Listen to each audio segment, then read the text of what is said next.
La parole est à Nicolas Turquois.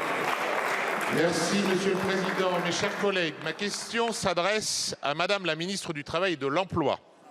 L'examen du PLFSS débuté en séance cette semaine est un moment de vérité sur la situation de nos finances sociales et sera crucial pour l'avenir de notre modèle social. Le groupe Les Démocrates aborde ce débat avec un esprit de responsabilité et de dialogue pour œuvrer à des consensus utiles aux Français. Nous proposons pour cela la préservation des petites retraites et nous saluons par ailleurs les avancées permises par le texte pour nos agriculteurs.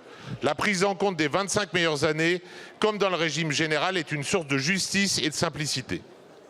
L'alignement des règles pour le public et le privé sur les jours de carence, avec l'instauration d'un jour de carence incompressible.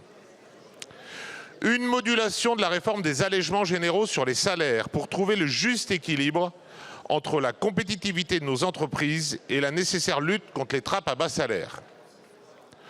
Au-delà de cet effort de redressement budgétaire, nous devons aussi continuer d'œuvrer pour lutter contre le chômage.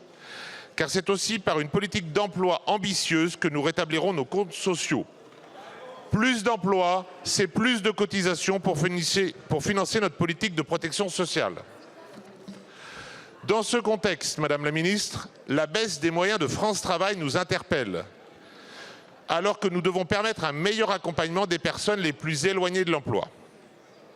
Toujours dans le domaine de l'emploi, il nous faudra aussi poursuivre l'amélioration de la formation tout au long de la vie, ne laisser personne au bord de la route en faisant de l'insertion professionnelle une réalité et faire évoluer notre système d'assurance chômage pour faciliter les retours rapides en emploi.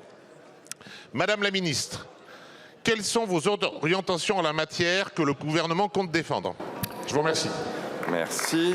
La parole est Madame Astrid Panosyan-Mouvet, ministre du Travail et de l'Emploi. Merci, Monsieur le Président.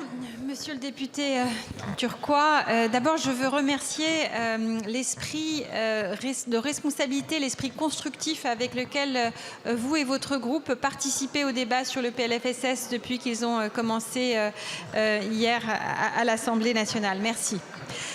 Vous m'interrogez sur la question de la bataille du plein emploi qui est toujours devant nous parce que nous avons baissé effectivement le taux de chômage à des niveaux historiques ces dernières années, mais nous avons toujours un taux d'activité qui est relativement bas sur les jeunes, les seniors et les personnes durablement éloignées de l'emploi. Les jeunes, il y a la révolution culturelle de l'apprentissage sur lequel nous devons poursuivre. Les seniors, comme vous le savez, le Premier ministre et moi-même, nous avons demandé aux partenaires sociaux de s'en saisir pour avoir enfin un accord ambitieux sur les seniors et on pourra en discuter lorsque vous le souhaitez. Mais la question est dans l'anticipation pour pouvoir permettre en milieu de carrière d'envisager les reconversions, les aménagements de postes pour pouvoir travailler plus longtemps. Et les personnes durablement éloignées de l'emploi, ce sont notamment les expérimentations des bénéficiaires du RSA, 49 expérimentations aujourd'hui dans 49 départements qui va être déployée à partir du 1er janvier. Vous m'interrogez sur France Travail.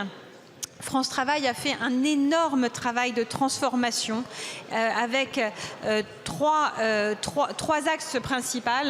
Un meilleur accompagnement aujourd'hui des demandeurs d'emploi, en particulier des BRSA, et puis un rapprochement du monde de l'entreprise avec le lancement de la marque France Pro, France Travail Pro, pour notamment accélérer l'accompagnement, les immersions courtes, d'autres méthodes de recrutement. Le budget France Travail, nous avons maintenu la subvention de France Travail conformément à nos engagements vis-à-vis de l'UNEDIC de 1,35 milliard. Et en ce qui concerne les effectifs, ils baisseront de 1% après une augmentation de 10% ces dernières années. Merci, donc nous serons au rendez-vous. Merci. Monsieur Turquois, vous avez 4 secondes. Il va falloir faire vite.